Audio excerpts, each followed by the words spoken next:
Good evening, everyone, to the Plan Commission meeting for June 18, 2024. The first thing is to call to the order to the meeting. Roll call. Sorry. So I am changing. No problem. I just want to make sure I do this right. I am doing something new. It's something new. We need to keep track of who is coming. Throwing a curveball. Okay, we can do that. Carol Poole. Here. Josh Knackert. Here. Zachary Billings. Here. Shelley Malowski. Here. Stephen Heller. Here. Gabriella Gerhardt. Here. And Mayor Arata Frada. Here. So we have quorum. Thank you. So next is approval of a minute. Do I have a motion? I move to approve the minutes of May 21st and May 23rd, 2024. Second. Any comments, question? Here none. All those in favor of approving the minutes say aye. Aye. Any opposed? The motion carries. Next, we move to item 3, public appearances for non-agenda items. It seems that we don't have anyone, so we move to item number 4, agenda review. Any comments, question? Okay, so next we move to item 5. That is agenda items. So we have a couple of public hearings. So what I'm going to do is I'm going to open the public hearing, and I'm going to call the applicant to come to the microphone and then comment about your project, and then we close the public hearing, and then we will ask staff to do the report. Okay?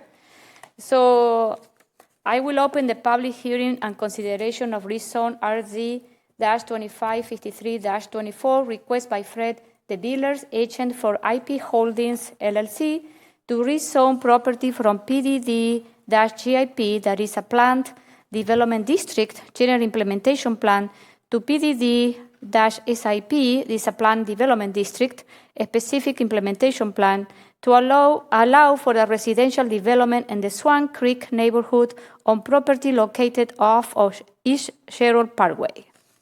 Okay, so Fred, are you coming? We have Fred and Jordan. Can you say your full name and who you are? Fred DeVillers, representing IP Holdings. Jordan Bishop, co-developing the property with Fred. Okay, thank you. Just here to answer any questions. I don't think I really have anything more to add other than Deanna and Zach and I and the engineers have been working feverishly on reacting to all their comments and improving the site development plans accordingly. Okay. So I will close the public hearing, and then we have a staff report. The applicant, this is the same project that you have reviewed and approved recently, well, this year, as first we did the minor comp plan amendment to take it from medium density residential to high density residential. We did the comprehensive development plan amendment for Swan Creek to allow this development. Most recently, Plan Commission reviewed and approved the Plan Development District GIP.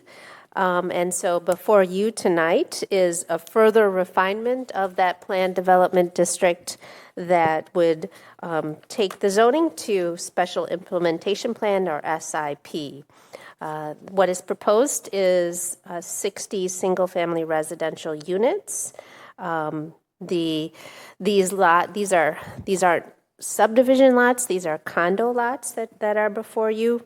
The development is proposing roughly a density of 10 dwelling units per acre, which would be just over the threshold for high-density residential. As you might recall, our current future land use category in the comp plan is 9 units and above for high-density residential. There is a traffic analysis in your meeting packet. There is no appreciable change in overall traffic on these local streets with this development. Bicycle parking was discussed with the applicant, and staff believes that there's ample space for bike parking in the garages and allowing the individual homeowners to manage their bike parking. The site is on the route 65 of the Madison Metro bus line.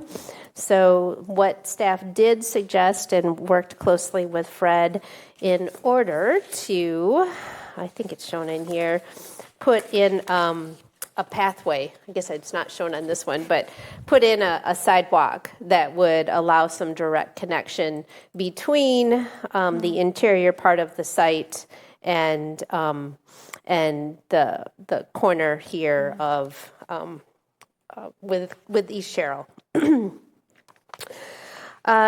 You might also recall that at our May meetings, that would be 2, this proposal was inconsistent with the vision corners. Council did approve the amendment to allow smaller vision corners.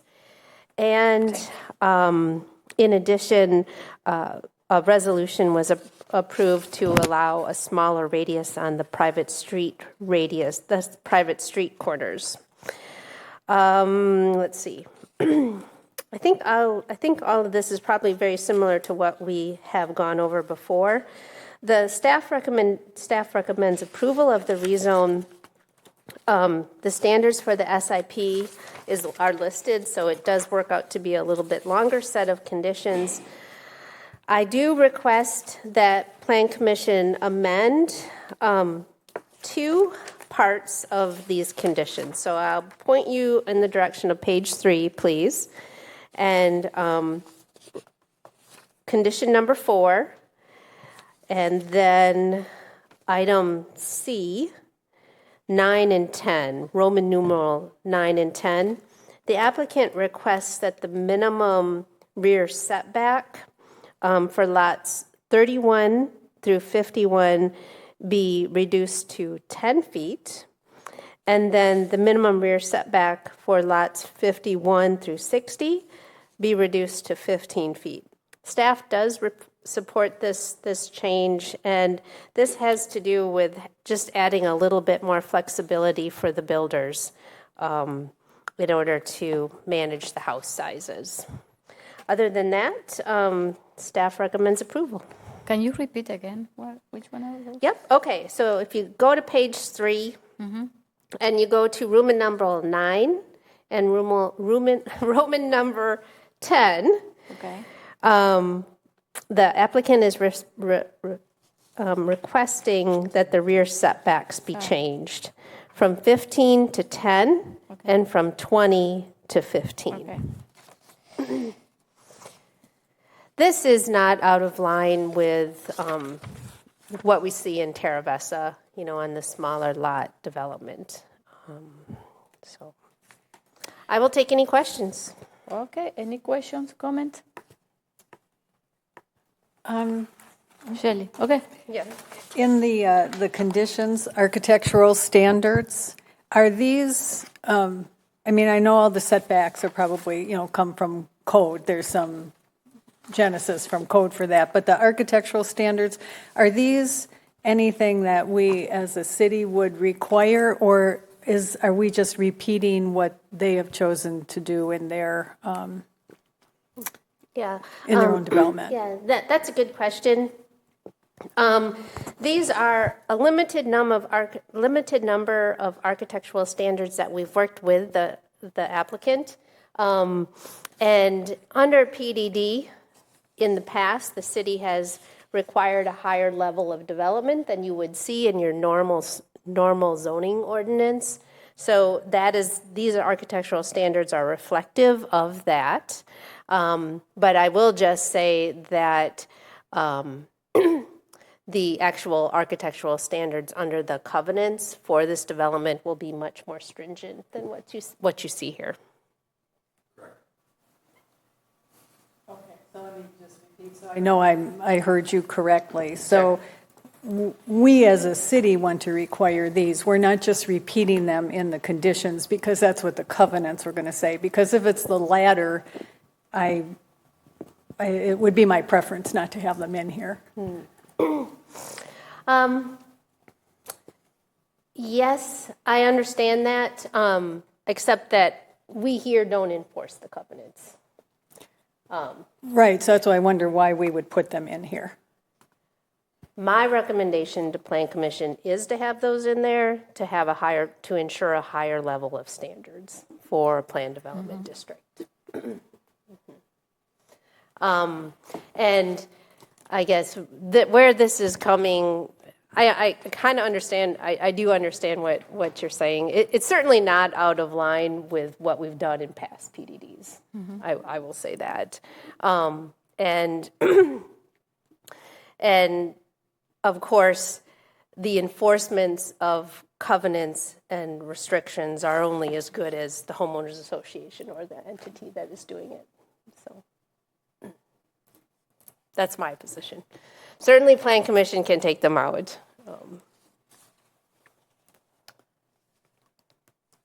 Any other comment, question? No? Okay.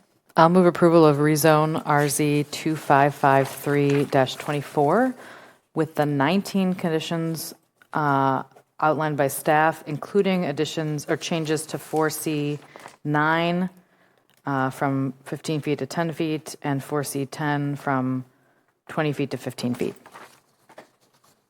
Second. Okay, any other comment, question? All those in favor of the rezone RZ 2553-24, say aye. Aye. Any opposed? The motion carries. Thank you, Thank you. Fred. Thank you.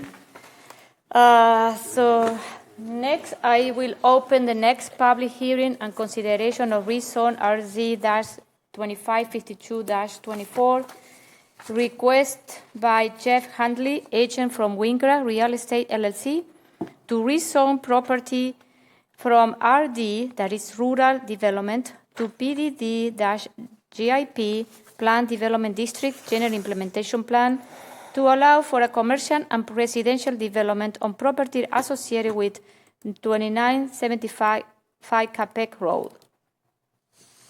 So I will call the applicant. We have Jeff Hadley and Chris Downsall. Do you want to come and explain the process? Or you have something to add? I don't know.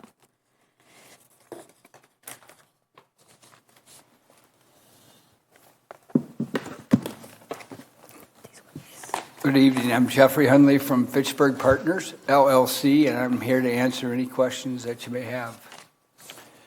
I'm Chris Dawson with JSD. I'm a consultant for Jeff, and we can also answer questions. Okay, so I received an email from George Bossy.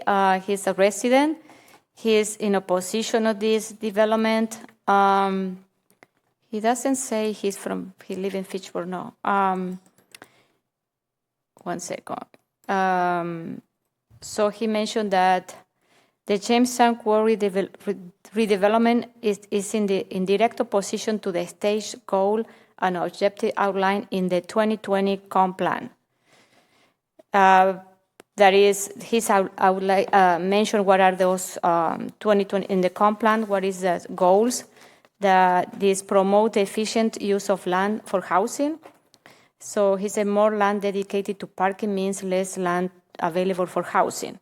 Encourage the creation of compact mixed-use activity centers as an alternative to suburban-style, single-use, low-density office and research parks.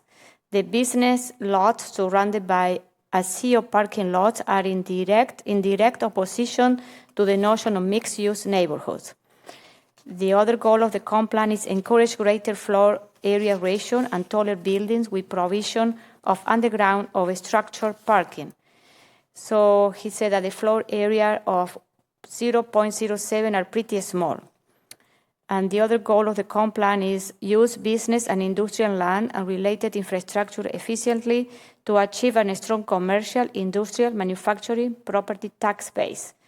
And he mentioned that surface parking lots are not an efficient use of land and result in basically no tax revenue to the city. So this is his comment. So for you to consider. Okay, so I am closing the public hearing, and now we go to staff report. The entirety of the the property is included in the preliminary plat. So I'll just point out, staff's been referring to, this is Fitchburg Road, this is Capac Road, if you can all follow along with me, and of course this is McKee. And staff has been referring this as the outfield, this wider part to the north and west of Fitzrona, and then the infield. So the preliminary plat will cover the entire area, but I will just point out that right now the applicant is only requesting Planned Development District GIP zoning for the 4 outlots or the 4 lots on McKee, and then also for the multifamily parcel. So this parcel, the approximately 19 acres here, will be determined at a later time. They will return at a later time for Planned Development District GIP. And this property and the infield, the Wingra Stone property, will continue in its current use for the foreseeable future. So just wanted to kind of clarify that a little bit. This area is subject to the Anton Drive plan, which lays out the future use.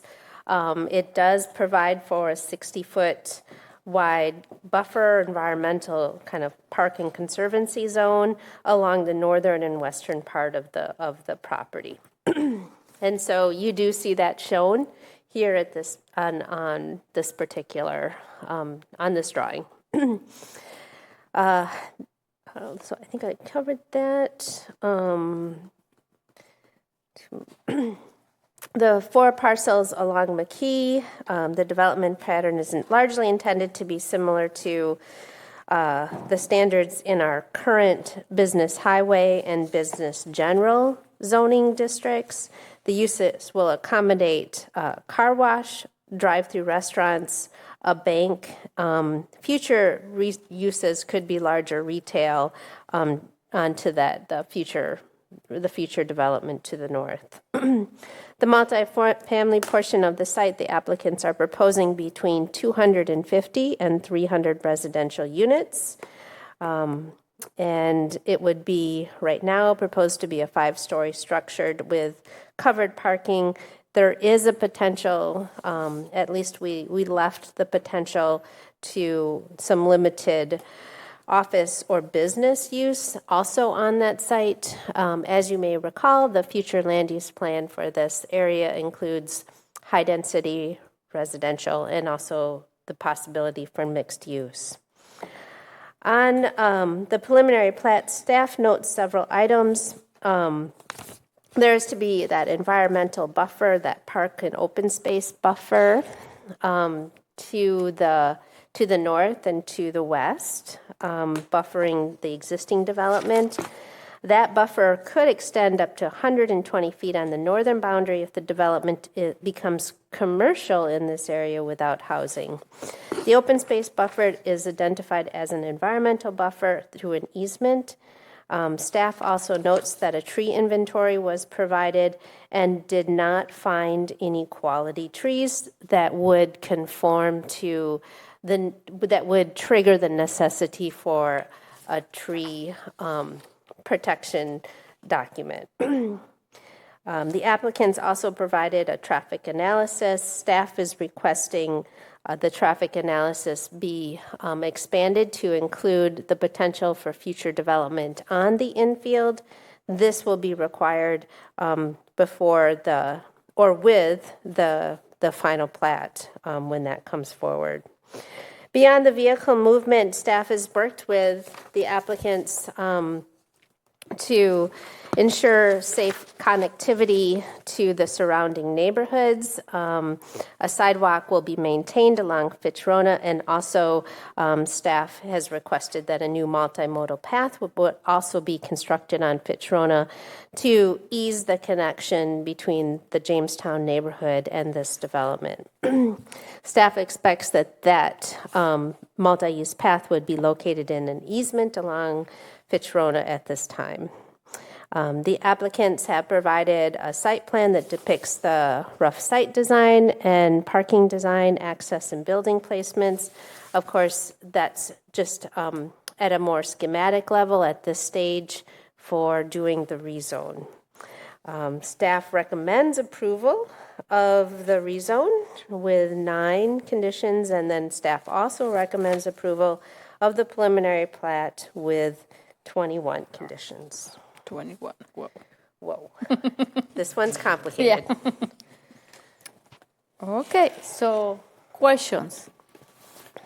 Comments? Can you, sorry, location for the paths, again, it sounds like there's going to be one that runs along the length of Fitrona, or am I? Yep. So right now, we're still working on details with the Public Works team and with the applicant team, but right now we're looking at a multi-use path that would extend along the outer part of Fitrona.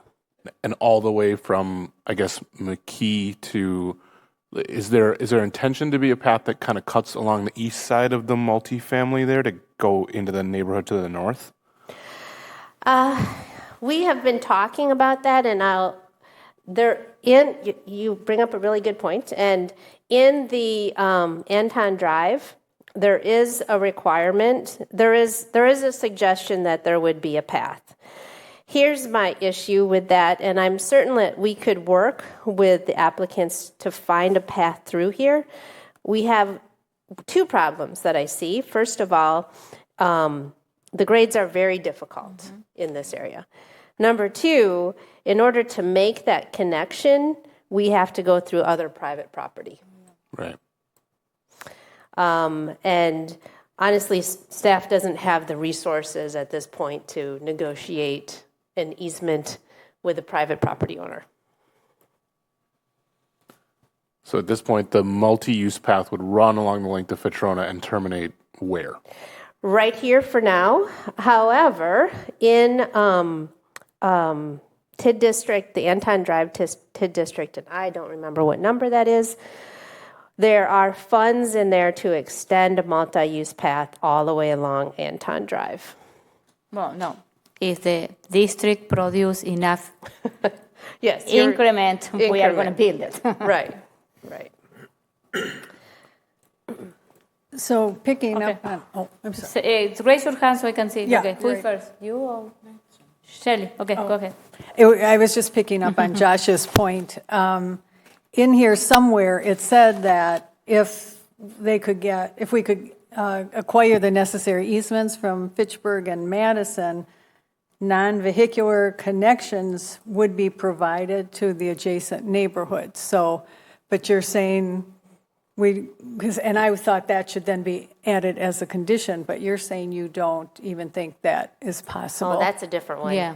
That what you're referring to there, and correct me if I'm wrong, is this. So actually, this is the southeast corner of the site, and there is not a multi-use path on this portion. This is in Madison, and right now there's not a multi-use path right through there. Is that what we're talking about? Yeah, I think it was just kind of broadly applicable to that location and the earlier location you mentioned to the north. Just that at this time we can't show any theoretical connections because the easements that we would need to connect into do not exist. So if and when those come to be, they can be included as part of an amendment to the GIP and the overall planning of the area. But we can't propose something to nowhere at this point. Okay, I want to understand. So, but it's going to be a sidewalk on your side. Correct. Okay. That will just terminate at a blank at the city line? Yes. Yes. So it leaves the door open for you all to lean on Connection to Madison Madison, for right. that connection, I suppose. Are there any conversations with Madison at this point about either of those access points? This would be the Madison access point, and no, we haven't had any conversation with Madison on extending a sidewalk through there. Because the one to the north is only private property, you're saying? Yeah, this is private property, and it's actually the city of Fitchburg, but these are private properties. We're open to any connections. We just don't want to show something that's not feasible or we have no rights to. Well, that's why I wondered if the condition would be set as subject to receiving easements. We would have the certainly- connections, but. Yeah, we certainly could. Receive an easement for what? Yeah, I don't know how, I would love to for see a that? path there, but because it's so privately landlocked, Yeah. I just don't know what's possible. in We that can't space. force someone to sell their land unless we condemn it. So we would have to Yeah, but we don't have I a- mean, Right, well, and then you we wouldn't can't have- condemn land in a city we aren't Right. in. So Well, then you wouldn't have an easement. I mean, this would be subject to receiving the easements, but that wouldn't be true for the city of Madison. But if it's not that, if it's difficult and not because of the private and then getting city of Madison, then that's fine. It was just in the paperwork, so I thought it would be good to put it as a condition.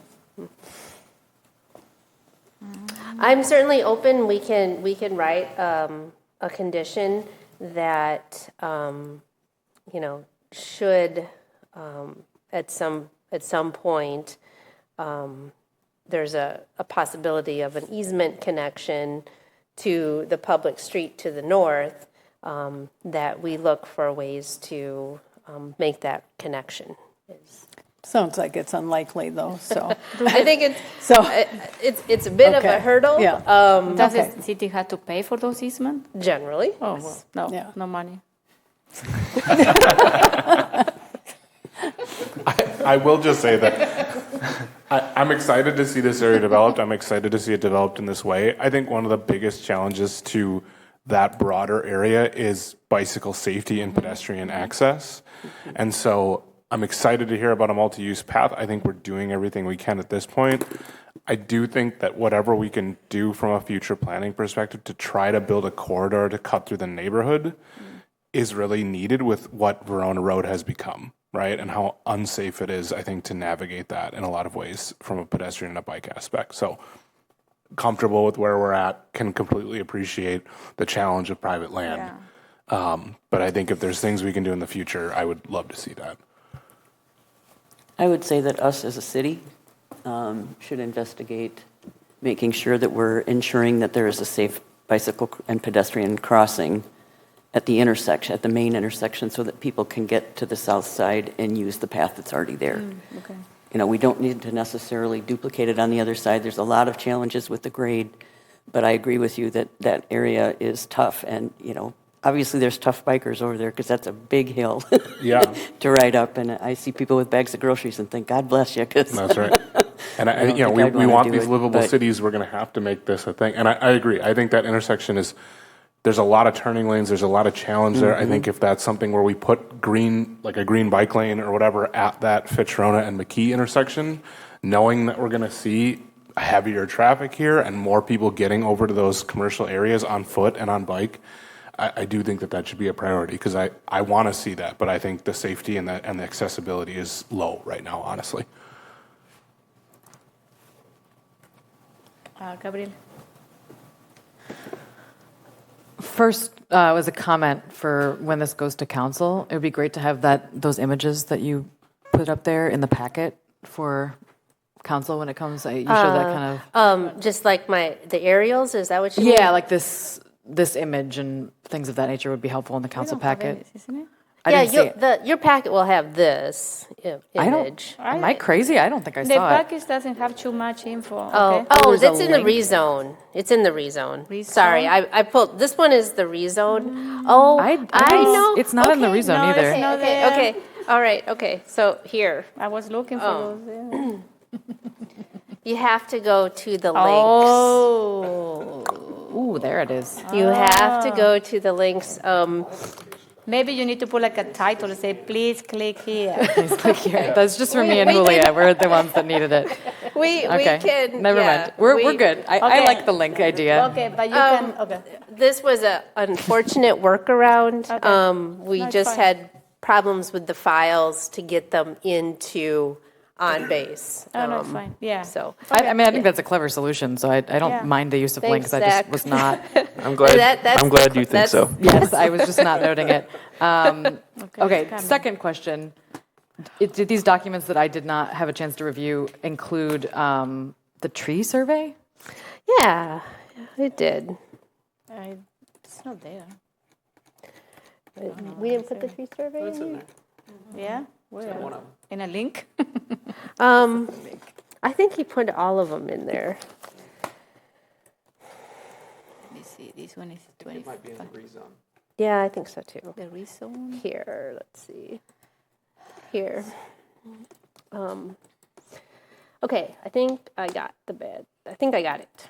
So there's actually just 2 pages for it. They didn't here's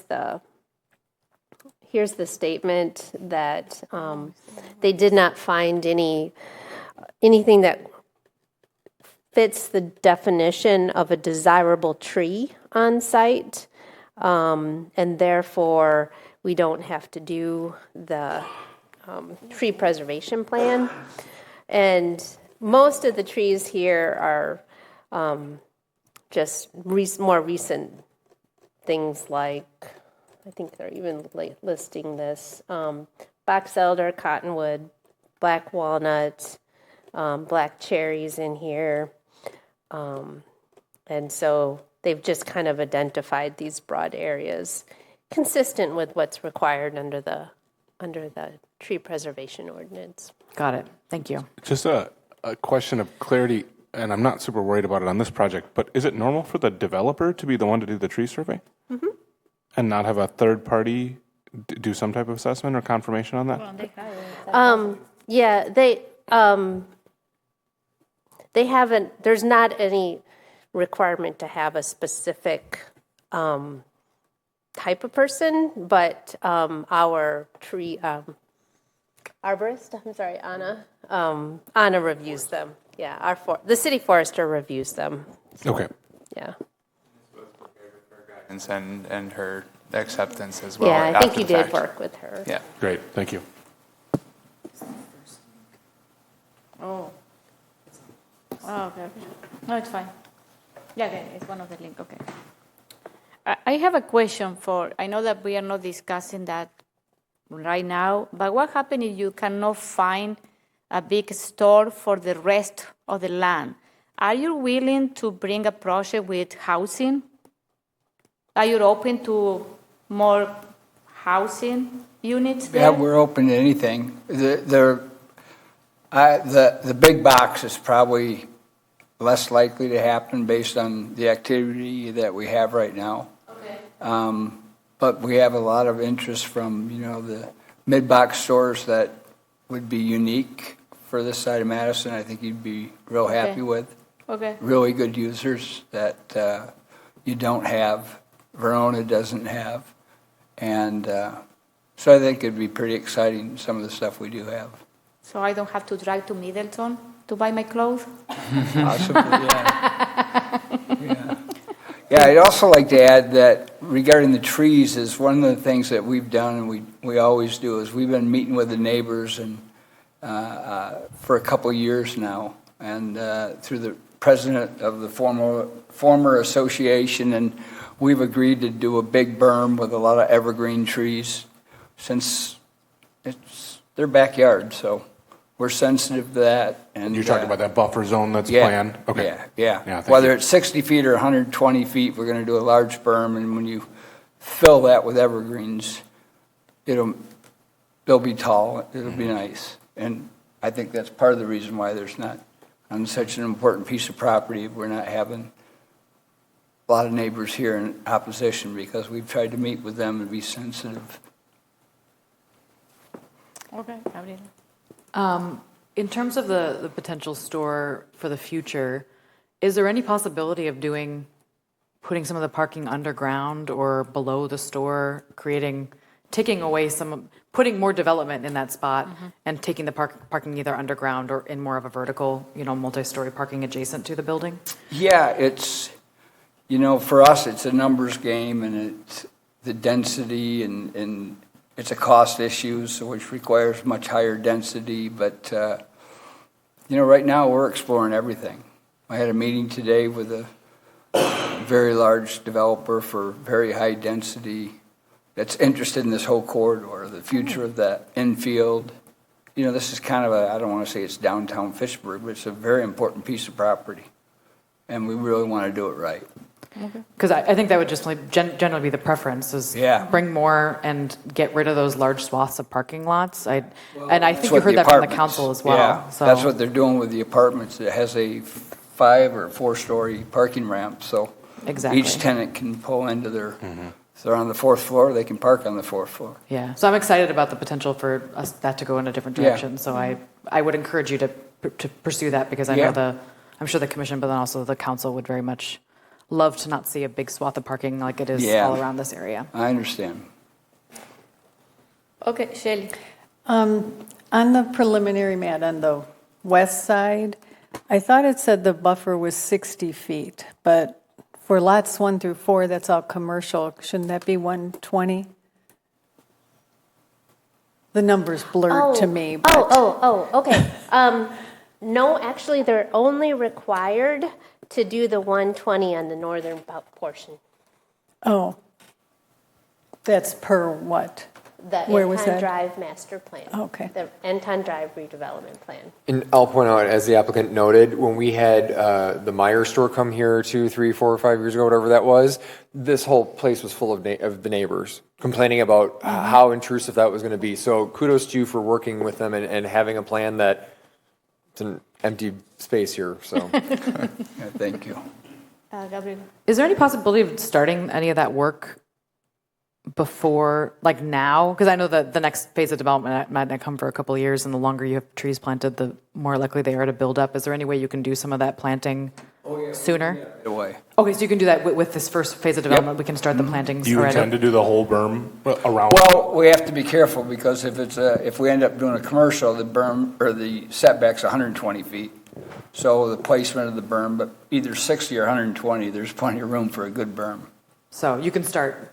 Yeah, we'll do planting that. some trees right away. Yep. Great, thank you. Yeah, I think that'll cut down on the dust that they currently see in the summer, because a lot of them have complained about the dust from the gravel operation blowing in the summer, going in their backyards, and I think the evergreens in the berm will help that.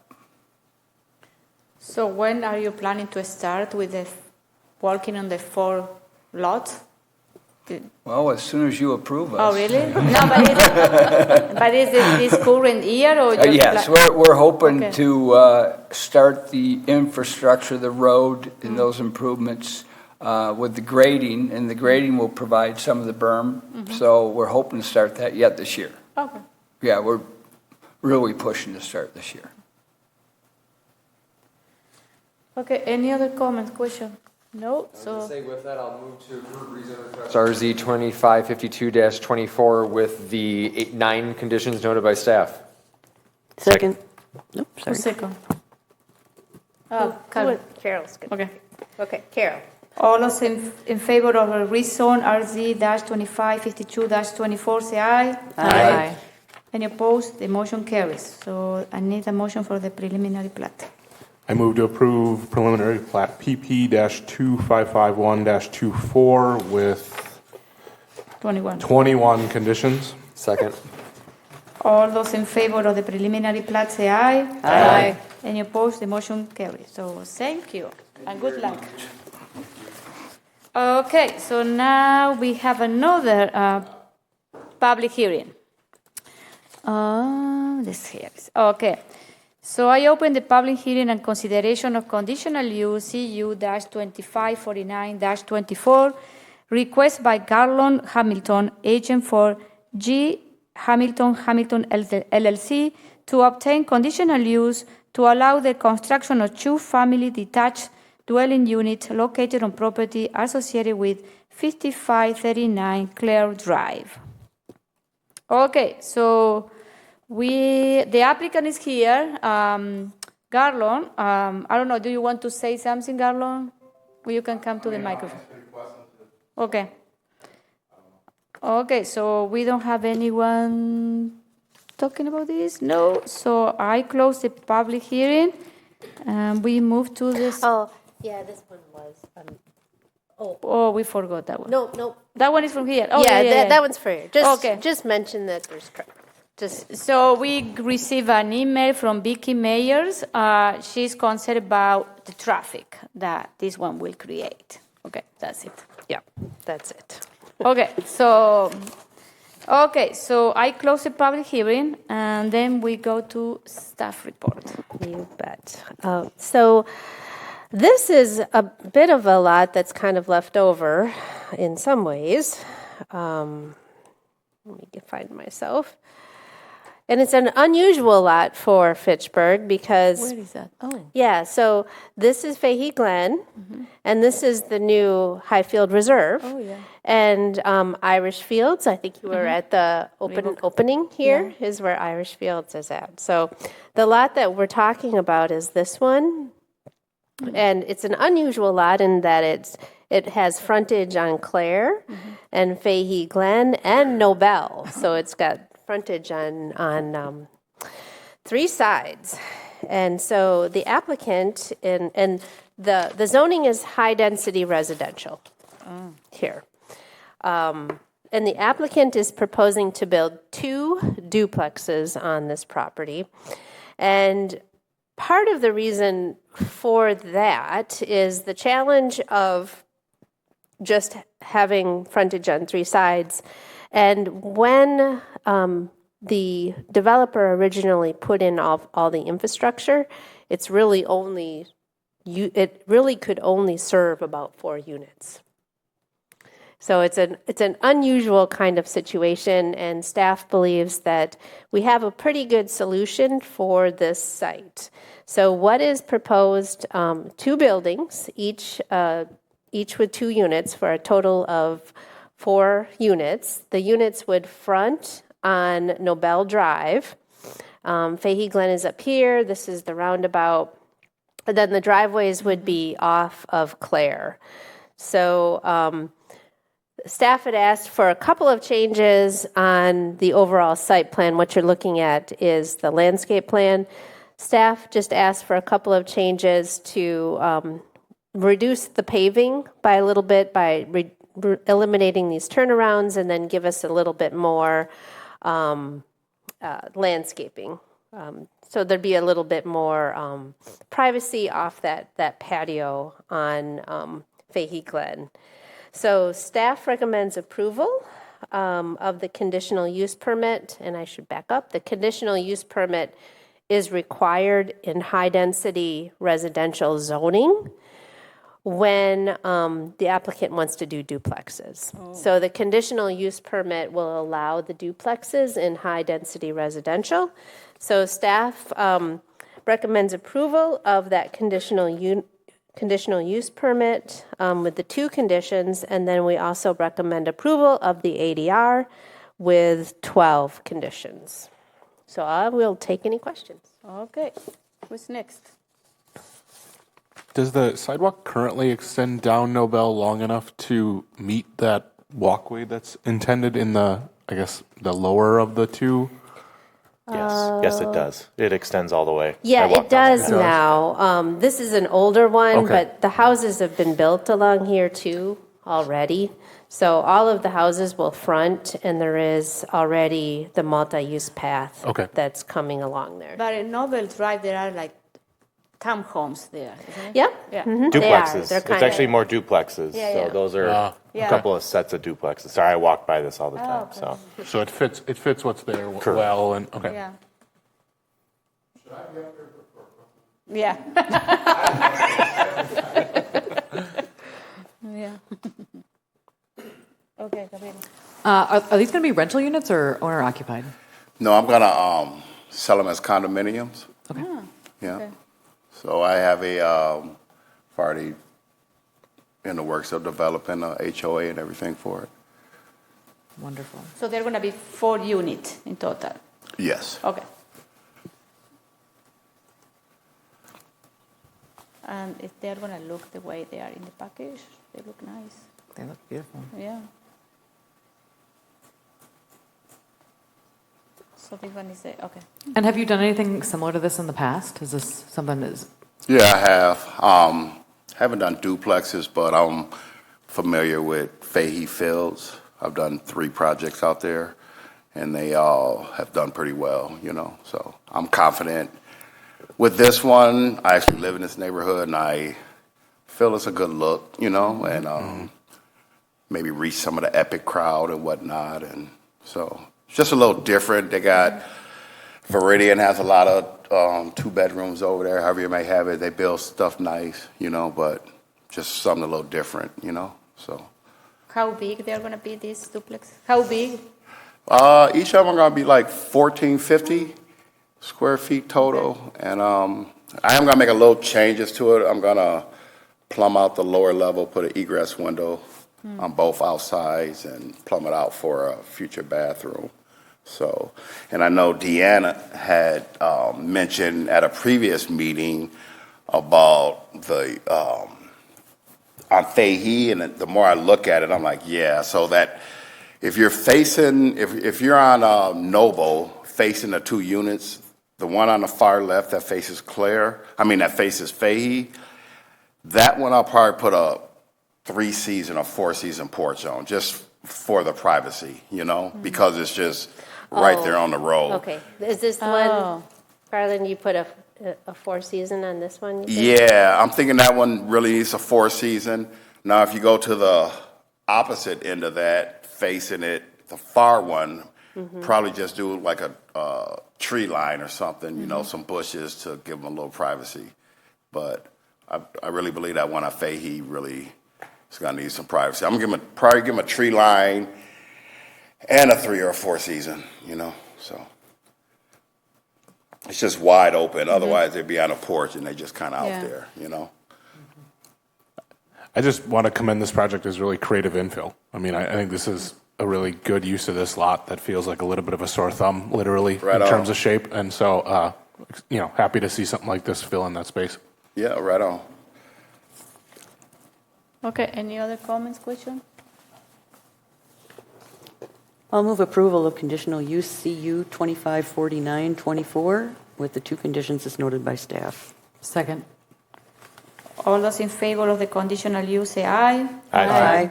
Any opposed? The motion carries. So I'll also move approval of ADR for the Fahey Fields duplexes with the 12 conditions as noted by staff. Second. all those in favor of the ADR say aye. Aye. Any opposed? The motion carries. Okay, thank you and good luck. Thank you. Yeah.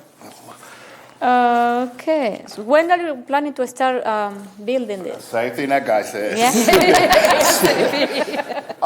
Speaking on that, is that where they're at on PD? Are they planning on moving the that quarry, or just building around it? The people that were before us.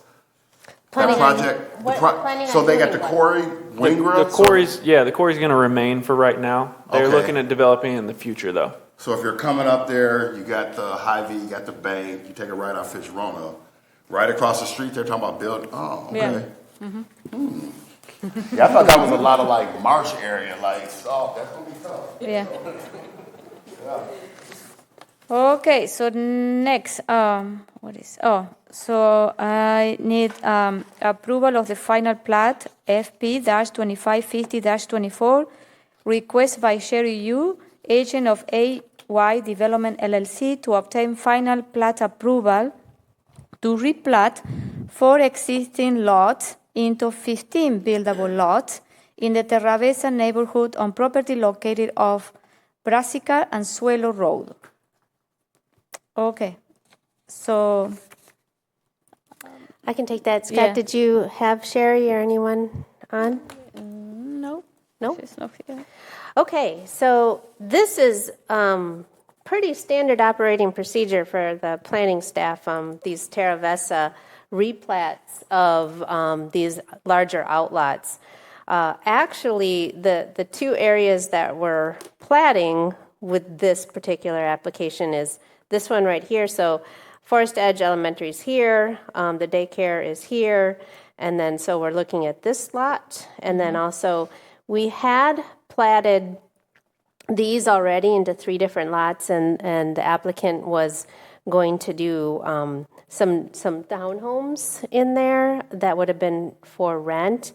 That project kind of fell through because actually this is all smart code zoning, and it's all under T4, and there are actually some limits on the number of housing units that we can have in T4. And so that's what we're kind of working with right here is the T4. So what is proposed is, I think it's 14 lots, I think. This is 15. Yeah. 15, thank you. 15 lots that would be the townhome kind of style. Except right now the applicants are considering putting a duplex on lot 39 if that kind of works. So it'd be they look like townhomes, but they're actually built like duplexes. And then perhaps on this one, they're looking at maybe doing a duplex. So 2 units on that one lot. Mm-hmm. Yeah. So are these unit, how is it, rental units, or they're going to be? These units will all be under a separate lot, and they can be sold. Oh, okay. And so my understanding is that these would be sold as separate units. Okay. Probably the duplex would be just a duplex that probably wouldn't be condoed. Okay. So these are freestanding, not connected? No, these are connected. They are connected. Zero, yeah. They're zero lot. lot? Okay. Each one of them would have its own independence in terms of sale. Yes. Mm-hmm. Yep, it's very standard what has already been built out there. Mm-hmm. They look like townhomes. The garages will be off the rear alley. The front doors up on Brassica and Suelo. They've done quite a few of these out here. Okay. Suelo. Okay. I'll move to approve final plat FP 2550-24 with the 12 conditions noted by staff. Second. All those in favor of the final plat, say aye. Aye. Any opposed? The motion carries. Okay.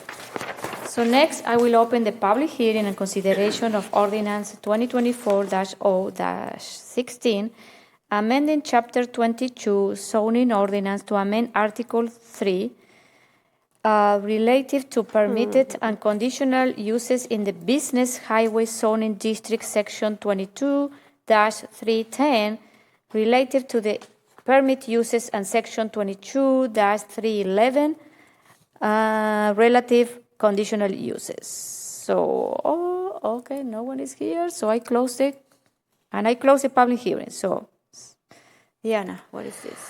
Staff is proposing to do some updates and some changes to the Business Highway Zoning District, both in the permitted uses and in the conditional uses. Some small changes.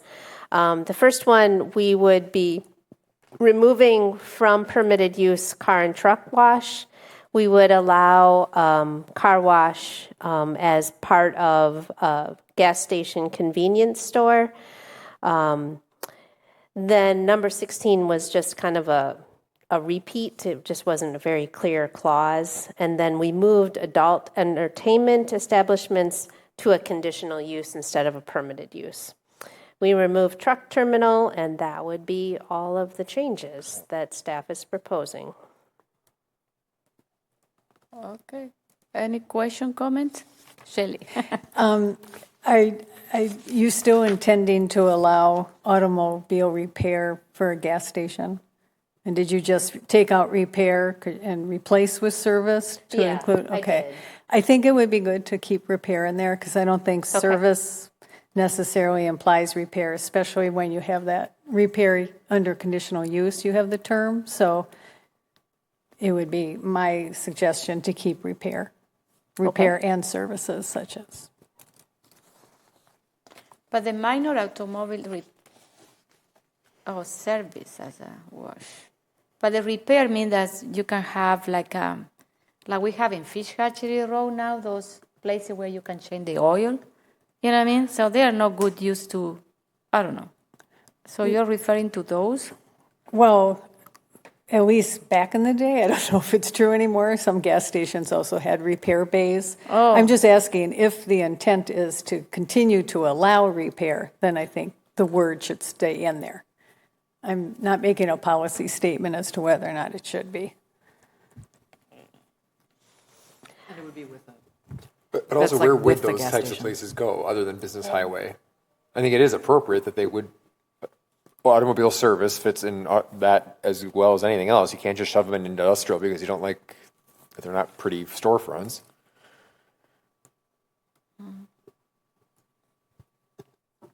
No, I don't know.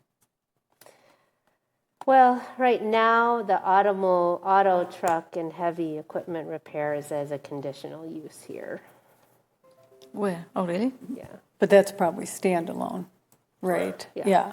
So this is if it's connected to a gas station. I can't even think of one anymore. Yeah, I know. Well, that's why I say, that's why I said back in the day, but. I think to your point, Shelley, I don't want to speak for you, Deanna. I don't think that it was intended to, that repair was intended to be part of that part of the ordinance. I think it was kind of consolidating that section of the code. So it's just because like someone mentioned that's not exactly a common use anymore. I can go either way. I guess I was just thinking standard kind of gas station. You can put air in your tires. You can get it, do wash. You can do a vacuum. Kind of those kind of standard things. Generally, in our gas stations today, you don't repair a tire. But I mean, we can certainly leave it there. I don't feel strongly. We can take out service, we could leave in repair. I was more reflecting what is kind of normal activity today with a gas station. Yeah, I was all with you, Shelley, because I thought, oh yeah, we want to make sure that that's allowed in that space. But if it's already a conditional use, then yeah, I think right the way that they're built now, auto, truck, and heavy equipment repair are included as conditional use. I have a question. I don't understand. What do you mean only when secondary to a gas station? What does it mean that? That was just to clarify that it is not, you can't do just a car wash. Ah, okay. It has to To be, be part it of has that. to be Oh, okay, secondary. okay. It has to be a secondary use. Okay. To Oh, the okay, gas okay. station. I get it. Yeah. Okay. Because just a car wash is conditional, right? Nope, we took it out. So what? So how do we get just a car? I mean, we need more car washes. No. We do. So right now, if this went through, the car wash would be just as like a planned development district, which is similar to what we do with mini storage, right? If you want to do a mini storage, it's a planned development district. Okay. We're going to have one now in Maki. A car wash? Yeah. A freestanding car We wash? just approve one. Well, approve it. Yeah. You kind of just approved a car You know, wash. the vine, the car wash. Okay. What is Chick-fil-A? And what is the other one? Who's coming? McDonald's. Chase Bank. Chase Bank. You know, these are the four that are coming. Okay. So you're going to have your car wash there. We certainly could put car wash as a conditional use. Fine, but as long as there's a route and staff feels like it's, I don't know, working, that's fine. Okay. So why don't you want car washes? I'm missing this.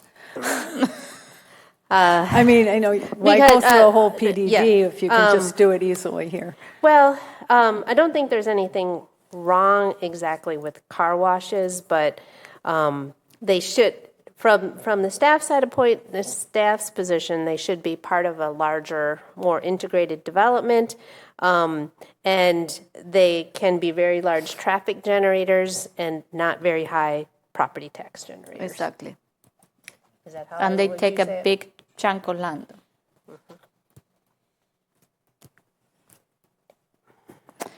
Okay. Any other comments about this question? Okay, so who's going to move this? I move approval of 2024-016. second. All those in favor of the ordinance 2024, the change to the ordinance 2024-0-16, say aye. Aye. Any opposed? The motion carries. Thank you. So next, we open another public hearing and consideration of ordinance 2024-0-07 and Plan Commission Resolution PCR-07-24, adopting the Spring 2024 amendment to the Comprehensive Plan, amending map 4.3 Future Land Use Plan map on the text on page 4 to 17 to incorporate a new medium high density residential land use category and amend the text page 4 to 17 of that plan for the high density residential future land use category. This one was postponed from May 14, 2024 by Common Council. Okay, so we don't have anyone speaking on that, so I am closing the public hearing. So, Diana, what is this? Nothing has changed since Plan Commission has approved this minor comp plan amendment, except that Council has requested that Plan Commission reconsider the amendment to allow for up to 20 housing units per acre. So that's really the bigger change, that Council suggested that 20 dwelling units per acre would be more, offer some more flexibility. Staff is fine with that change. Staff had originally just picked a number that would be somewhat consistent with Smart Code T4, 14, 15 units per acre. So going up to 20 units per acre makes sense. I'm certainly comfortable with it, and it will just allow a little bit more flexibility for future development. So Council is requesting that Plan Commission reconsider the minor comp plan amendment to allow up to 20 housing units per acre. Carol. So in order to get to 20 versus 15, are we talking about adding a whole nother story onto a building?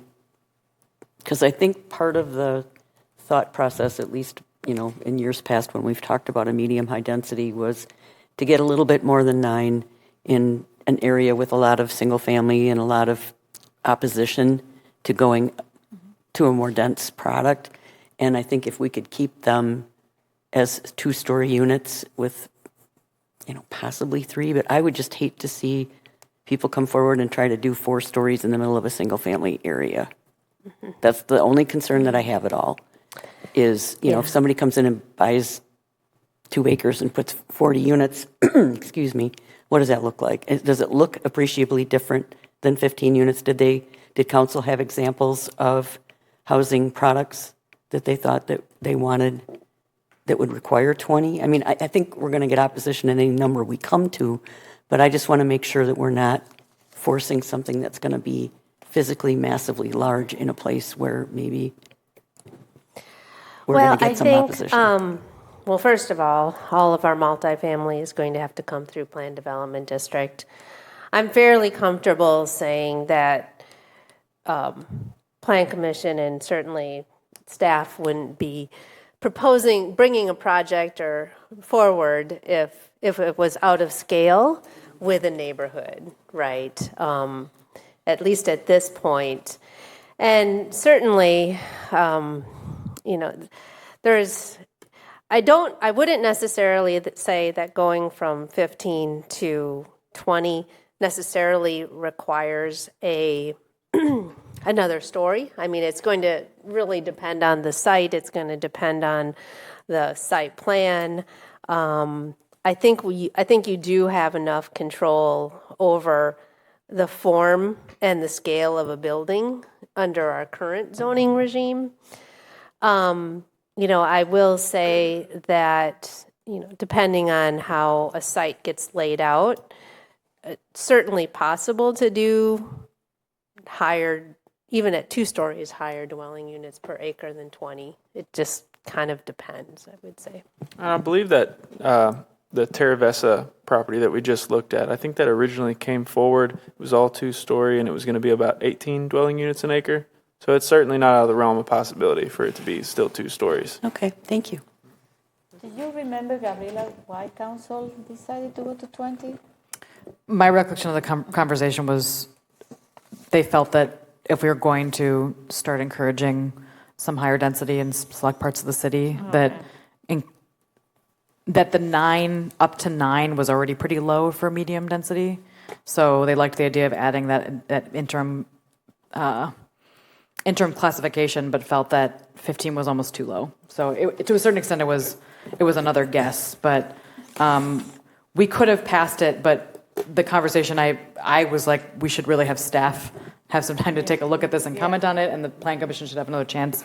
So that's why we referred it back. But to a certain extent, it was just a desire to encourage density where it's appropriate in the city and allowing for a little bit more flexibility from developers through the zoning. Yeah, second some of what she said as well. I have concerns with the 20, because I guess I don't really understand how it adds flexibility. If they're over 15, then just ask for high density. So to me, 15 makes more sense. It offers that middle range. Because I wanted to hear why exactly council came to that, because I literally just pulled up what does 20 dwelling units per acre look like, and it's actually a really informative site. If you all Google the exact same thing, you'll get the same list. But at 15 dwelling units per acre, you're looking at things that we say is what we want for middle housing: townhouses, carriage houses, duplexes, triplexes, quadplexes. Once you get to 18 and 20, you start looking at typically more of an apartment style, 3 to 4 unit. Yes, you could have two stories, but that is where you start breaking. And so the whole point of this was to have the middle housing. 20 dwelling units per acre is not really middle housing. And because of the way it's going to come through us with PDD anyway, I can go either way, but I think if there wasn't a thought beyond let's just expand it because we feel like we should get more housing in certain areas, that feels like a really bad reason to go down that path when it isn't supportive by what we really are talking about with middle housing. Okay, who is the next? Josh.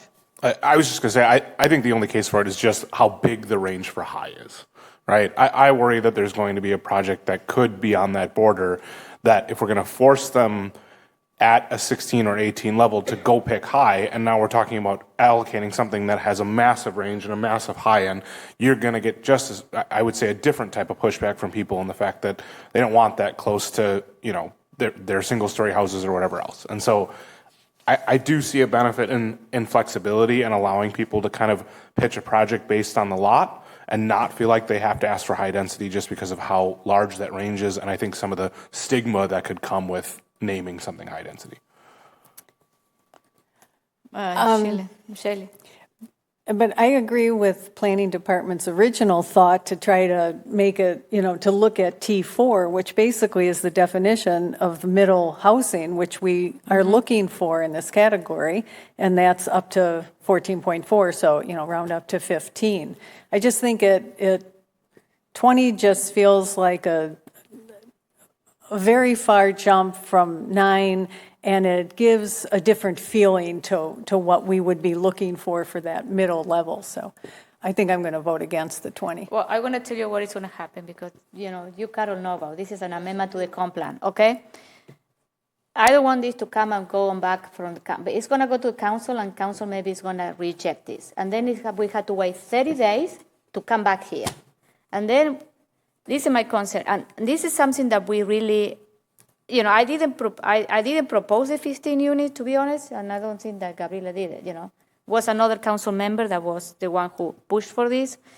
And the council approved it. But my concern is that if we reject that, we had to wait, we had to notice for 30 days, and then it go back to the council. Well, I was kind of working that through my head.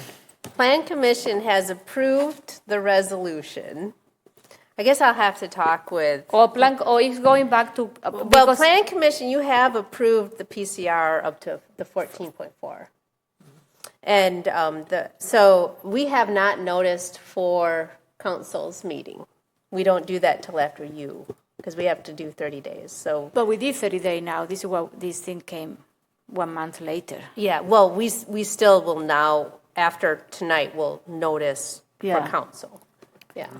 Can I ask a question? Yeah. What was the vote at council? Was it unanimous or was it split? I don't think you voted. I think we voted to re-refer to plan Right, commission. yes, you're right. Yeah, you're so right. I You don't- referred plan. Yeah, it wasn't. I don't remember. I believe that we did not actually vote on the change. We just referred it to plan commission. I can double No, check we my voted notes. to change because council wanted 20. Yeah, we voted. Well, we voted to, hold on, let me double check. Passed the amendment to it, but we referred it to plan, we did not pass council did not actually pass the change. It passed a amendment to it to change it to 20 units and then re-referred it to plan without taking a vote on the final. Here's the thing, though. When version. we did the plan, the comp plan, what was it, 2020? When we did that the last time, part of that amendment or the major change that we did then was that council does not need our plan commission. We are serving as an advisory to them Yeah. now. It used to be binding. Yeah. And my understanding that it is no longer Yeah. binding. So unless minor comp plan amendments work differently, council can always override plan commission as of that master plan update in 2020, No, I which know, I and- vehemently yeah. disagreed with. Because I don't see why we're all sitting here if council can always override. And that's, I will give you the 2 cents that I've gotten from the city attorney. She is not comfortable passing that, enacting a comp plan change without both approval Yeah. by plan commission And and the council. council. That's where she is right now. In the past, before the 2020 comp plan, because we were sitting in plan commission, you remember that we had the same issue? It was like a Yeah, no, ping it's a pong volleyball, tennis, back and you know. At that moment, plan commission has the power. And then council passed another amendment to the comp plan and reversed that. So, you know, for this type of amendments, you know, but yeah, so Valerie would like to have like the two bodies be on the same page. Yes. So we That's how don't have a she's project that we're waiting for, correct? No. So if we don't have a project we're waiting for, we're not in a hurry to get this done, and I think it needs to be done right. So I would propose that we send it back to council and say, when you look at the character of the types of housing that you can get with the, taking it up to 15, that is what we consider as a plan commission to be the missing middle that we need. What were they looking for by going up to 20 that we're not seeing? Or was it just that they were trying to get a little bit more edge on it? Because Stephen's point is well taken. When you start looking at the images of what types of housing products are available that provide that level of density, we're not looking for more high-density stuff. What we're looking for is the stuff that's going to be palatable to the single-family neighborhoods as infill development, and we aren't going to have 500 people in this room and a stack of registration slips this big looking for our heads because we're looking to increase some density somewhere. what I don't want to have happen is that we're sliding in what is really what everyone thinks of as high density under medium high because we all said it. The community is not going to react to medium high the way that they do to high. But if you're putting a 19.9 dwelling unit per acre in that area, those neighborhoods they're not going to care that it was medium high. They will know that felt like a high development in their neighborhood, and I don't want to sneak things under that way. So, and I even suggested, which I hate to do, but even if we went to 18 is still more palatable than 20 because there you could find a little bit more of but again, I don't like the idea of just sneaking the things in under. But then it would be compromise 18? But I think 15 is consistent with T4, which the definition of T4 is basically missing middle. I mean, it lists the kinds of housing we're looking for. If we didn't already have that, right. Yeah. But there you can actually match it to what we already have on other. I agree. Right. Why would you not? I mean, I don't think this is an affront to council. I think it's a conversation between two bodies. Yeah, I know, but then we're going to spend months and months to discuss this. This is my concern. Well, I don't think the council was, Yeah. I don't think there was like a consensus on the council about 20. Yeah. I think it was just, someone brought it up. I was basically like, I can't even make an assessment on this because staff hasn't commented on it, and I trust, so we were just like, I personally was like, I don't want to take a vote on something that has not been vetted by staff, which was hence the reason why it went back to plan commission. I can't say what the majority of the council really feels like. We were amending it and referring it back for discussion. That's kind of the impression I got. So this is a continuation of that discussion, and I'm happy to relay that to council. Functionally, though, my understanding of how we did it, I was looking at the minutes. It's we amended it from 9 to change it to 9 to 20, passed that, and then referred it to Plan Commission as amended. So my impression of that means that this resolution or the ordinance that we're looking at is the new version as amended by council. So if we wanted to, unless we just wanted to refer it back as is, or do we want to amend it back to 15 and then send it to council? Or I'm just trying to figure out functionally, like, what's the best way to do it? Because I think my impression is right now we're looking at up to 20 in the current form. So You are. Okay. So I guess if the commission feels strongly that we should move it back to 15 or somewhere in between, we should probably make an amendment. Well, we have to move it first, but then we'll have to make an amendment and then send it to council. Or just, it's so just deny minor this? at the, We I'm not- noticed it for the change. yeah. So now we need to Council notice moved for on any it. change that we do? That wasn't, yeah. I'm comfortable if Plan Commission notices, modifies it however they see fit. Okay, what is the plan now? So may I just ask, it sounds like I'm hearing that the consensus of the Plan Commission is stick with 15 because that aligns with T4 in Smart Code. And that's why you chose the 15. Is that correct, Deanna and Zach? Okay. That's the message I'm hearing for commission. Is there any difference from that? Okay. I can certainly pass that along to council and fully explain the rationale again so that they understand why and that say that the Plan Commission reaffirmed But do we need the to vote original. on this? But so I guess what I'll do is I'll move approval. What is this going to be? So,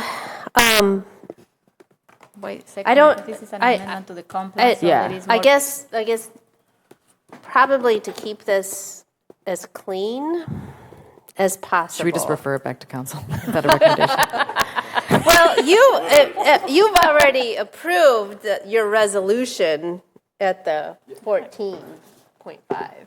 So you're saying just decline? table it or? No. If we're not in agreement with the 20, then we just vote down the 20. You still got PCR 0524, Which is different, which Right. is to the 20. but it's been recorded or signed. It's been, It's been signed, not recorded. right. Well, actually, I haven't had her sign it, though. It's sitting on my desk, but, yes, it hasn't been officialized, I guess, into the file.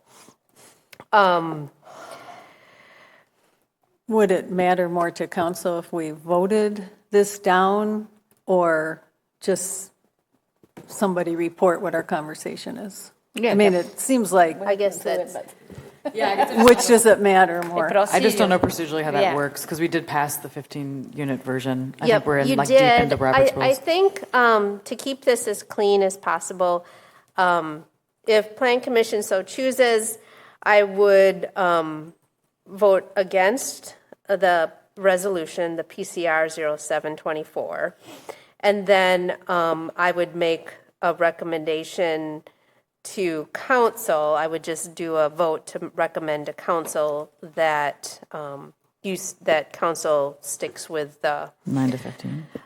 yeah, the 9 to 15. So I'd do two different ones there. I would vote down the resolution and then do a recommendation to council. So do nothing on the ordinance or?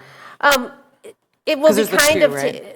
what we always ask you to do is just make a recommendation to council based on the ordinance, and this time you can just make a recommendation to council to vote for 9 to 15. Okay. So I'll move, let me say this right. I'll move denial of Plan Commission Resolution PCR 0724 as amended by council. Second. Okay, all those in favor of denial, what is it, PCR? Yep, PCR 0724. 07-24, say aye. Aye. Any opposed? Okay, the motion. And then I will make a recommendation on ordinance 2024-007 that council keep the original 9 to 15 units per acre. Can I add a friendly amendment to add the comment that to keep it consistent with Smart Code T4? Taken. Consistent, okay. T4, okay. Second. So all of in favor of, what is, ordinance? Well, not in favor. We're making a Of the recommendation. recommendation. We're all in favor of the recommendation. Yep. The recommendation is 9 to 15 9 to 15 units. To align with the T4 to smart align code. with the T4 smart code. All those in favor of the recommendation, say aye. Aye. Any opposed? The motion carries. Okay. Okay. So you need to report that to council. I got it. I took some notes. Oh, I hope we don't see it back. Okay. So next, I need approval of, resolution R-104-24. I do this or no? Approving TPP Amendment Number 2 related to the reconstruction of Sain Road Phase 3. That is West Clayton Road to north of McCoy Road. Okay. This was just a Public Works request. Someone got to move it. I move it. Second. I don't know what I'm doing, but yeah. Okay, so Why this here with us? Julia, Because and then Gabriella. Land. And Okay. it's just an amendment to an easement. Okay. It's Oh. not really kind of a question. We talked about this in TTC. It was basically just there was showing an easement for the sewage district that literally didn't need to be on the map because it's not within the scope of the project. So they're updating the map, I think, at the request of the engineers. Okay. I'll move approval of Resolution R-104-24, approving the TTP Amendment Number 2 related to the reconstruction of Sain Road Phase 3 from West Clayton Road to north of McCoy Road. Yeah. Second. Okay, Gabriella had our second. All right. All those in favor of resolution R-104-24, say aye. Aye. The motion carry. So next one. Do you want to talk, Diana? What is this? Sure. This is the proposed capital improvement plan for 2025 through 2035. So it's making the rounds in all the committees, and the Plan Commission has their opportunity to review the proposed capital improvement plan. I just kind of pulled out a few notes that might be of interest to Plan Commission. The proposal for the potential of a new roundabout at Fitchburg Road and Anton I Drive. had to make a comment about that. That one is an error, but we cannot change it. I propose to move it after the 5-year mark because we are waiting for another project to come there, and it was missed. You know, so but we are going to keep it there. So, are you going to change the dates on it, you think? I cannot change it now, but we are going to change it next year. Okay. But I'm going to tell you, it's not coming in 26. Okay. All right. I just mentioned that because it's Yeah. part of the larger redevelopment of Jamestown that you all reviewed there. The mayor has put in $1 million to start a land bank for affordable housing. So that's a really interesting new initiative. There's some additional funds for the teen center, the proposed teen center. We and also slight change in thinking about Moraine Edge Park, kind of more of a clarification of what this actually looks like as we move towards implementation. Thinking about Moraine Edge Park not as, hundreds and hundreds of acres, but looking at how it can be a series of environmental, recreational, wildlife corridors, multi-use paths connecting parks and recreation amenities across the city. So a longer-term plan in thinking about Moraine Edge Park. Where is that? That's a great It's going to come through connecting the east part, southeast to the city to the I think northeast of the city. It literally Northwest. follows like a historical, Yeah. moraine edge, an edge of a glacier. Yeah. There should actually be like a. Yeah, it kind of. Irish Lane, that area, yeah. Kind of proposed, if you can see on my map and follow my cursor, kind of coming on the south side of the Blaney Road development and then coming across. And originally it tied back in up here at the Lacey Farm. But staff's kind of looking and exploring how we can start making those connections and maybe even come to the west and tie into the future South Stoner Prairie neighborhood. So thinking about how we can create these corridors, multi-use paths, environmental corridors, wildlife corridors to connect different parts of the city. So that I'm so confused. That is a park. It will become a park. These paths will be considered a park. It's gonna be like a bike path. This is what we surrounded by tree and nature. Yeah. This is how we envision. Okay. And the idea And you're calling is it a that park. yeah, we call it Okay. The only thing too, it's out in 2034. So this is the theoretical future. It's not. I was like, I've never heard of this thing. I've not heard of this park. It's been in the CIP in the back five since 2020, 2021. No, 2020. Yeah, because you added. Yeah, it was actually me, but it was basically just to keep this idea alive, and so it's been pushed back, but they're kind of recontextualizing. Because the idea is to get the easement for free most of the time. And landowners don't like seeing future park on the land that they own.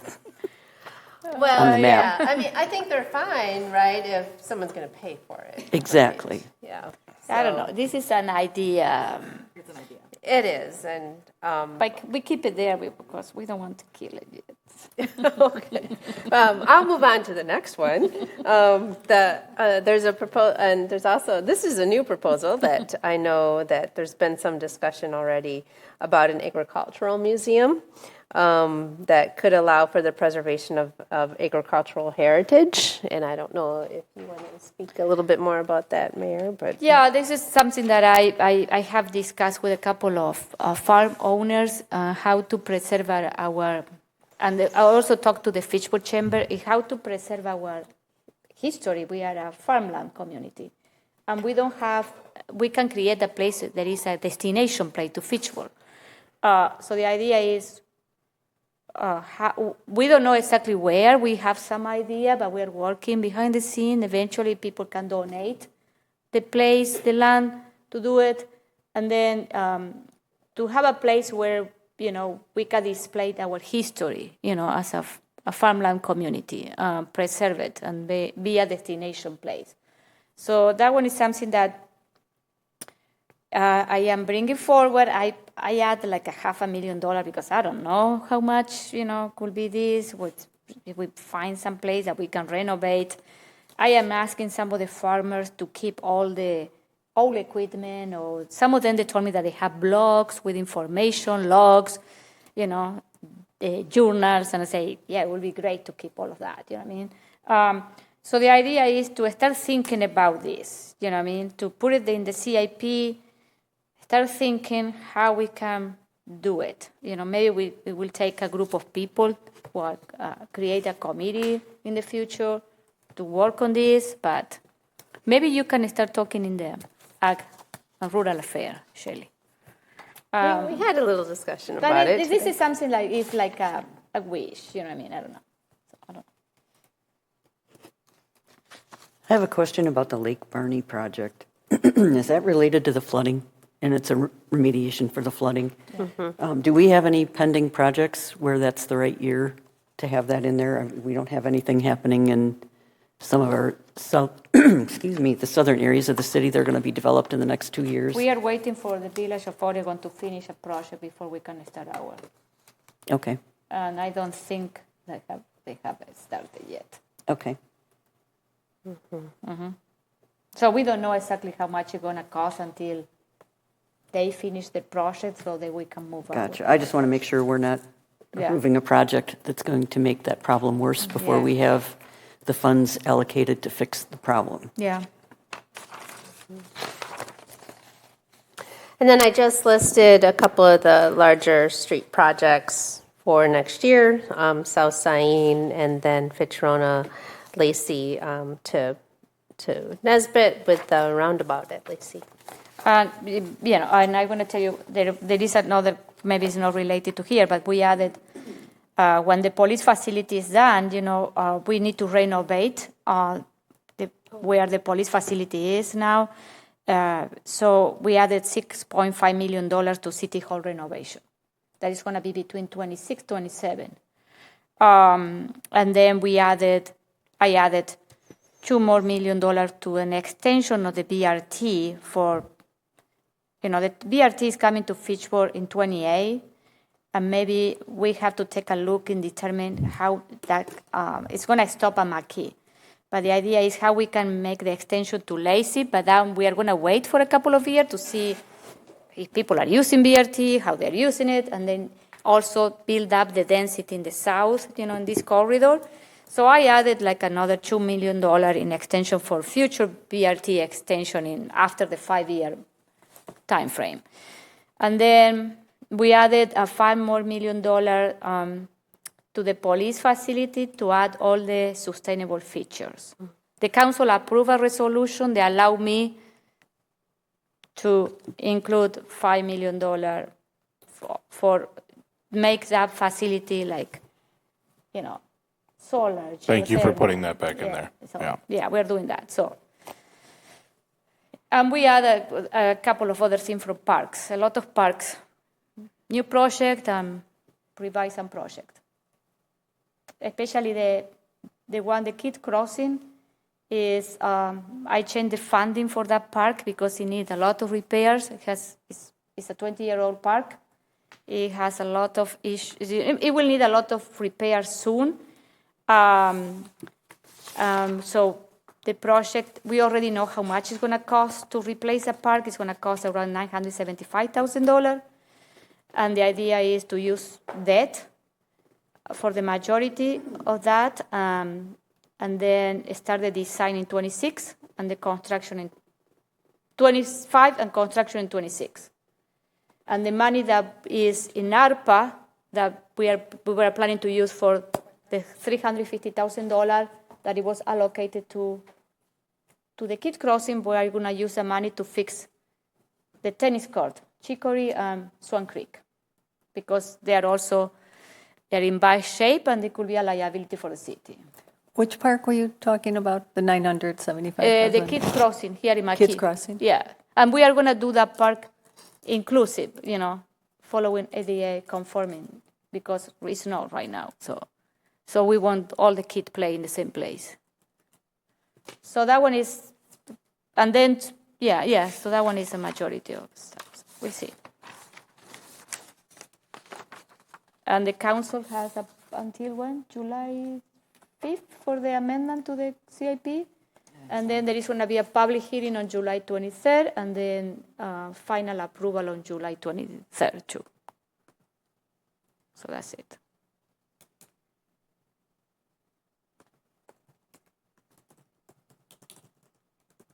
And if you want to see something in your district or something in the CIP, talk to your elders so you can work through them with the amendments. I'll move approval of Resolution R-12124, adopting the 2025 to 2034 Capital Improvement Plan. Second. And this is subject to amendment by council, just for clarification. Mm-hmm. Okay, all those in favor of Resolution R-121-24, say aye. Aye. Any opposed? The motion carries. So next we move to item 6, report from department. Diana? Do you want me to take that first? So the neighborhood plans are continuing to move along. We had a meeting last week with the two major landowners in South Stoner Prairie, which is Payne and Dolan and Yahara Materials.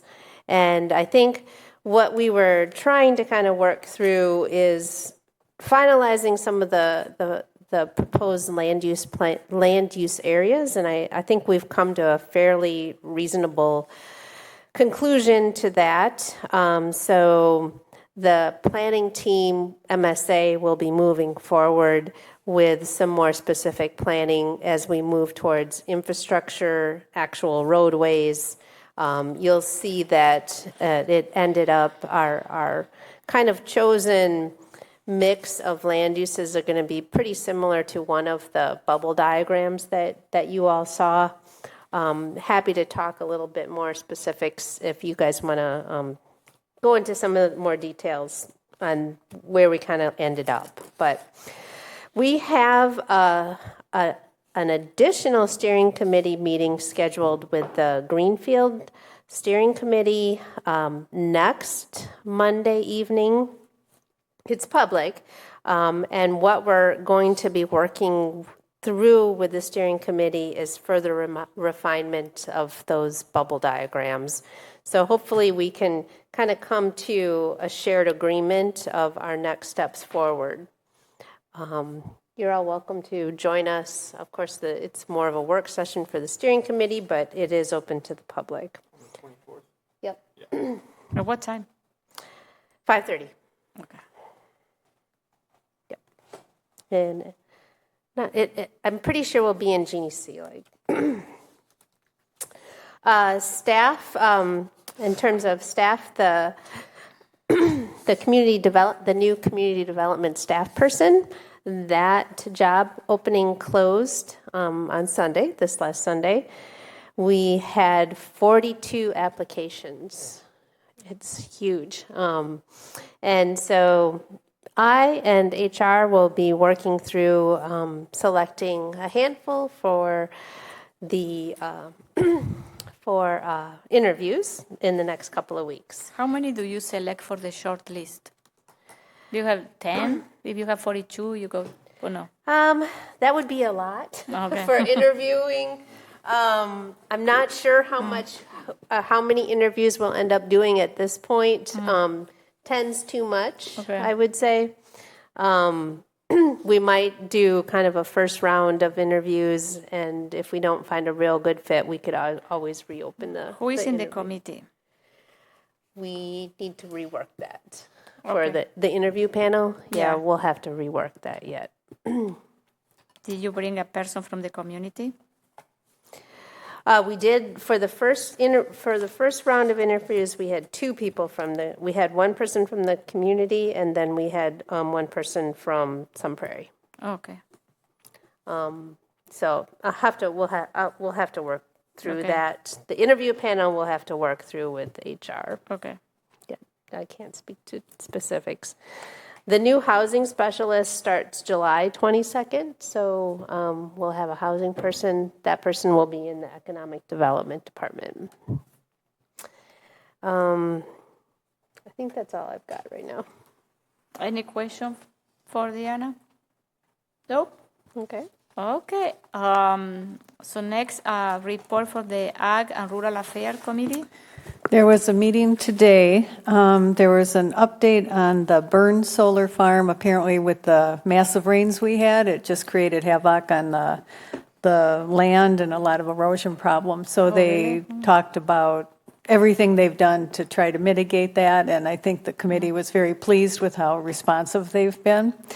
Then Deanna mentioned that they're moving ahead at the O'Brien Solar Farm with the landscaping difficulties there and trying to get a contractor to work on that.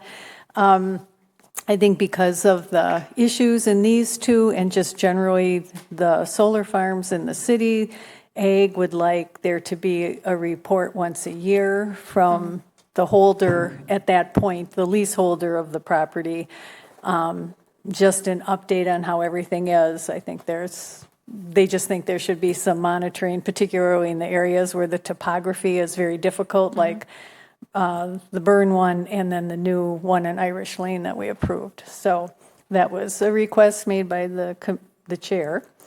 And then we started the discussion on the farmland preservation zoning recertification of the ordinance that's required in order to continue the tax credits. So we started that discussion. And I think the only other interesting thing of note was that the chair noted that when he tried to do the strategic plan survey, it opens up and you have to indicate what subdivision or neighborhood you're in. Yeah. And it does not include a lot of rural and farm properties, and thought that was an issue. It was an issue of not a sensitivity towards that. So Deanna's going to work on person it. communicated with Adam here? You will follow up? Okay. Yeah, I'll follow up with Okay. Adam. Right. Yeah. Or maybe we can add like a agriculture. I think all that he needs to do is just add one more selection item, Yeah. rural community. Oh, yeah, okay. I think it's fairly straightforward, hopefully. Okay, But okay. I'll reach out to Adam. Okay. Yeah, good point. That was it. Okay, thank you. TTC.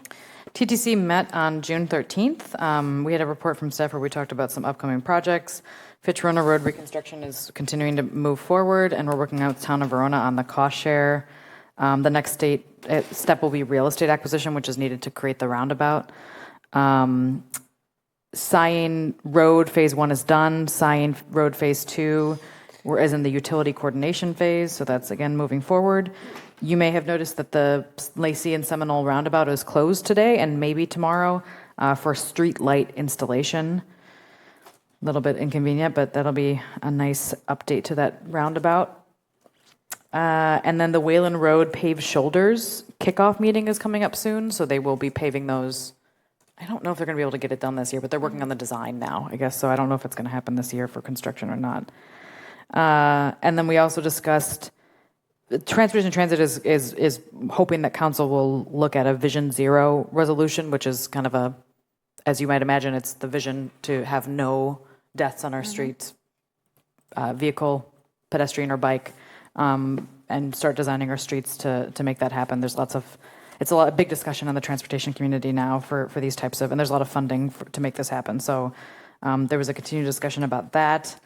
And then we also had a pretty interesting discussion about transit, which I'll bring up because the mayor mentioned about the lack of connection between the end of the rapid Route B and all the way down to Lacey Road there's been a proposal. Right now, the rapid route, the B line basically ends at Hatchery Hill at the Pick and Save area. In the bus rapid transit version, it would actually go a little bit farther south, past McKee Road, and then up onto Triverton Pike, which is right next to Walgreens. And so that would be the final endpoint station where the electric buses could charge. And because it's like a nice spot for having that kind of space. So obviously that doesn't take it all the way down to City Hall. So the suggestion was to perhaps extend Route 65, which goes all the way from South Yale down, and then it ends at Lacey Road, it does like a loop. Instead, extend that up to that same stop. So it would go up Fish Hatchery Road and hit that same stop, and it wouldn't just be peak hour service, but it would have some all-day service. So connect that, and then that would create that connection all the way up to the Fish Hatchery corridor. There's also a Route 75 that currently goes down Fish Hatchery Road, turns on McKee, and then goes up to Verona. There was also discussion about potentially making that have some during the day service. So basically connect that station to like an east-west across the city. And then the further discussion was obviously bus rapid transit is not coming for another, at least 4 years. So there is a possibility that we could just extend that current Route B down to that station now and just have that schedule start, and then potentially also extend those routes, start that kind of more frequent service. And Madison Metro was giving us some estimates of that, what that would cost to add that service.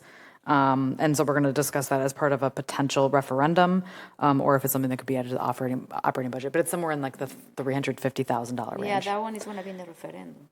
Yeah. So it's anyway, it was an interesting discussion about improving transit in the city.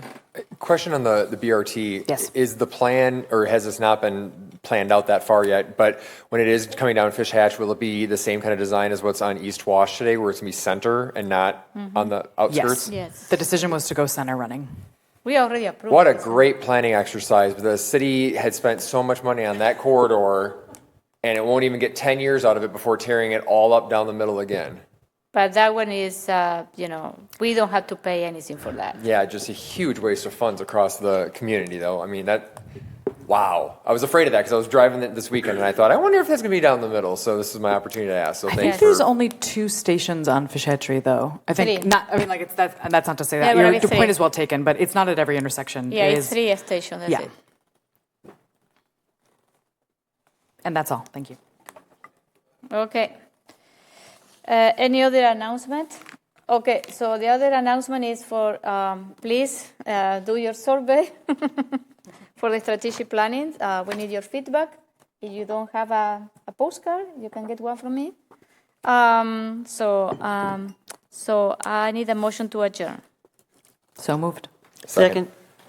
All those in favor to adjourn the meeting at 8:15, say aye. Aye. Any opposed? We are adjourned at 8:15. Thank you.